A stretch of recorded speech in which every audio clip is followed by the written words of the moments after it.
পরীক্ষা দরজায়, কিন্তু প্রতিমা বানানোর দিকে অসীম ভক্তি। আর সেই ভক্তির জন্যই পরীক্ষার সময়টুকুকে বাদ দিয়ে বাকি সময় নিজের শখের দুর্গা প্রতিমা তৈরি করে তাক লাগিয়েছে জলপাইগুড়ির জাহ্নবী।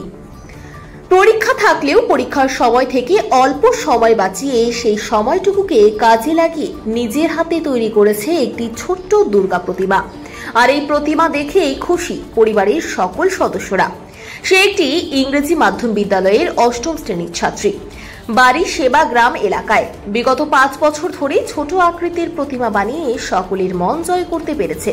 এবারও ছোট আকৃতির পোড়া মাটি সহ অন্যান্য সামগ্রী দিয়ে তৈরি করেছে দুর্গা প্রতিমা, যেটা তার প্রতি বছরের শখ। দুর্গা প্রতিমাটিকে সে পুজো না দিয়ে ঘর সাজানোর শোকেসে রেখে দেয়, কারণ প্রতিমাকে পুজো দিতে গেলে অনেক নিয়ম পালন করতে হয়, আর সেটা তার হয়ে ওঠে না। তাই এই কাজ তার ভালো লাগে বলেই পড়াশোনার ফাঁকে ফাঁকে অবসর সময়ে সেই ছোট্ট প্রতিমা গড়ার কাজ করে।